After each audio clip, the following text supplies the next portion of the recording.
Alright, Shalom, Israel. All praises to the Heavenly Father, Abinah Yahweh Elohim, Yahweh Kad, Hero Israel, the Lord our God is one, man. Alright, giving honor to the Hamashiach Yahweh Shai. Alright, this video is going to be going into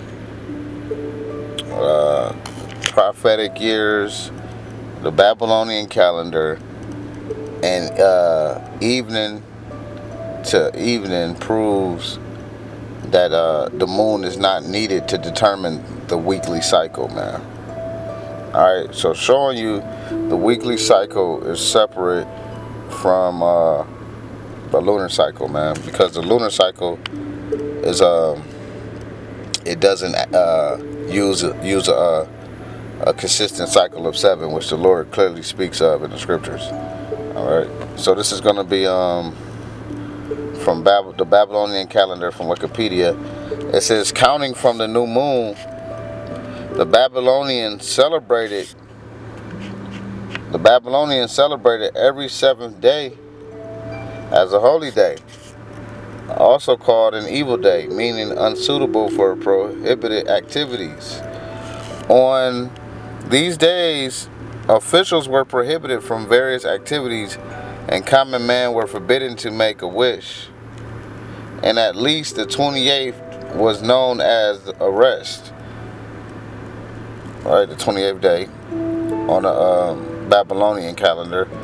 Each of them, offerings were made to a different god and goddess, apparently at nightfall to avoid the prohibitions. Murdoch and Ishtar on the 7th. Ninlil and it says Nergal on the 14th, Sin and Shamash on the 21st, Enki, whatever you say that, and Ma on the 28th. Tablets from the 6th century BC reigns of Cyrus the Great and Cambyses II indicate these dates, were sometimes approximate the lunation of 29 or 30 days.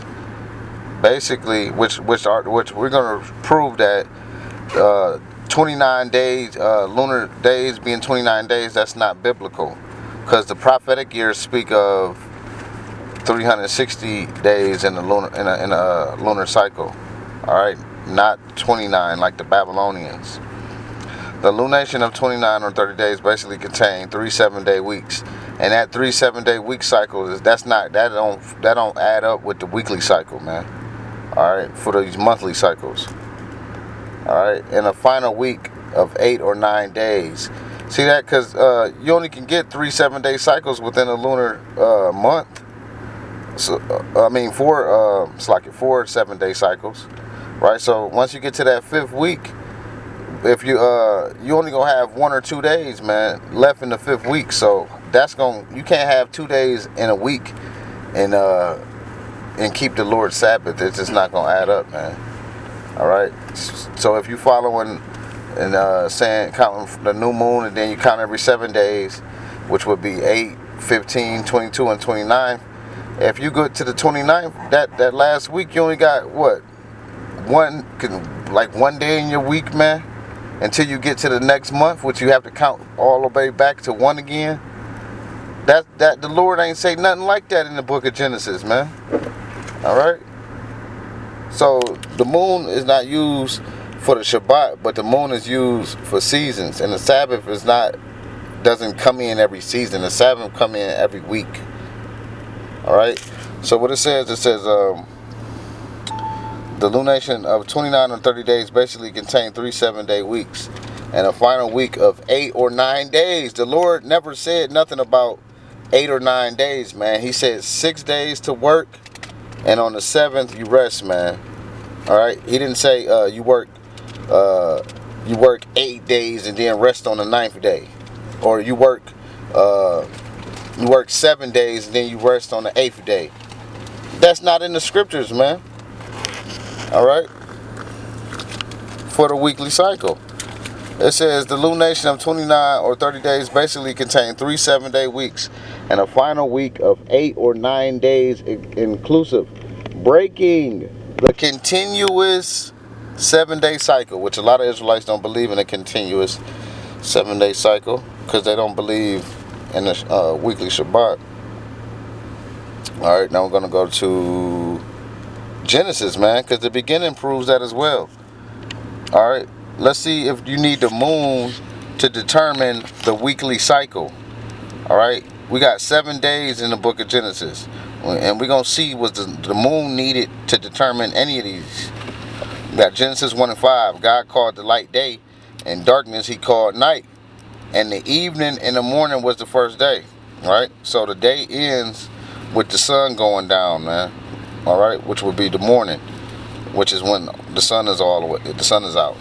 Okay, because in the English they call it morning, like just morning as in 8 in the morning. But when you read the Hebrew, the word morning is bakar, which just means the time when the sun come out till it goes down.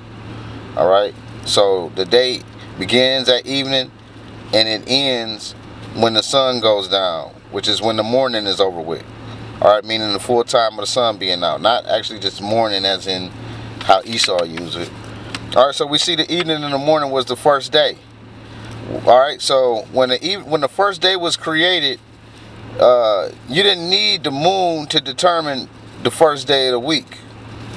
All right, go to Genesis 1 and 8.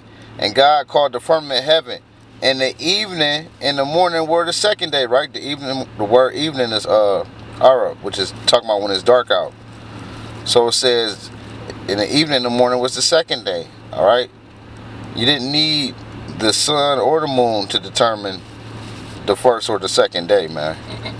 All right, all you needed to know was the evening and the morning, right? Which the word evening does go into the sun going down, but this is talking about before the sun and the moon was created, which there was darkness and there was light. All right, because the Most High already told you he created light before, and you can look outside and see it's getting dark, and you still might not be able to see where the moon is at. All right, so you don't need the moon to know when it's dark out. And also, just like in the morning, you can sometimes see that it's getting light outside, but you might not see the sun. All right, so it's the same thing, man. Then we have Genesis 1 and 13. And the evening and the morning was the third day. So this is the third day of the week, Israel. And you didn't need to go look and try to find a new moon, man. Genesis 1:19. Somebody show me that you needed to find a new moon in the book of Genesis. And the evening and the morning were the fourth day. And the evening and the morning were the fifth day. So clearly we see that the day begins at evening. Let's see what else I got before this battery about to go out. We got the fifth day. We got evening and the morning on the sixth day. All right. So we had the sixth day, which would be Genesis 1 and 31. Now we're going to get to the seventh day, which is Genesis 2 and 1. Thus the heavens and the earth were finished, and all the hosts of them. And on the seventh day God ended his work which he had made, and he rested on the seventh day from all his work which he made. So the Lord rested on the seventh day. He didn't rest on the eighth day, or he didn't rest on the new moon day. All right, on day 1 of the new moon for you niggas out there. All right, and he blessed the seventh day and sanctified it. And all right, so meaning he set this apart, man. This is holy, because that in it he had rest from all his work which God had made. Right. So that was on the seventh day, man. Let's see if I get a precept real quick, because I wanted to hit the prophetic years real quick to show that it's not that calendar doesn't add up with a lot of people that celebrate the new moon lunar calendar today, because their calendar only has, I believe, 354 days in a year, but we don't see that in the scriptures. All right, there's no examples of that madness. All right, just a second. Let me get the word 7. It's Exodus. Yeah, I want the one in Exodus 31 and 15. Slocky, Lord willing, this battery don't go out. But it says 6 days work may be done, but in the seventh is the Sabbath of rest All right, so if you're going on a lunar cycle for your weekly cycle, it's not gonna add up, man. All right, because you won't have a continuous cycle of 6 days to be worked, especially once you get hit that 5th week, man. All right, after 28 days, man, you only have 2 more days in the month, which means you can't work 6 days. All right, according to the prophetic year, because I'm gonna show you the prophetic year is 30 days in a month. All right, the Lord said, it's a sign between me and the children of Israel forever. For in 6 days the Lord made heaven and earth, and he rested on the 7th day. All right, so he didn't rest on the 8th day, and he didn't count the new moon day as number 1 and then count 7 days from the new moon and got to day 8, and day 8 is the rest day. Nah, it didn't happen like that, man. So let's get the prophetic year real quick. Lord willing, this can add quickly. It says, in the ancient times, the 12 30-day months were used in making a total of 360 days in a year. All right, and this is illustrated 360-day year by recording a 150-day interval till the waters abated from the earth. In other words, it indicates a 5-month period as being exactly 150 days in length, or 5 30-day months, Israel. So the calendar was 360 days in a year, and it was 30 days a month. Genesis 7 and 11, man. In the 6th year of Noah's life, in the 2nd month, on the 17th day of the month, the same day were all the fountains of the great deep broken up, and the windows of heaven were opened. Genesis 7:11. And the waters prevailed upon the earth 150 days. Right? And the ark rested in the 7th month, on the 17th day of the month, upon the mountains of Ararat. Then you got Genesis 8 and 4, which it says, the 150 days began on the 17th day of the 2nd month, and ended on the 17th day of the 7th month.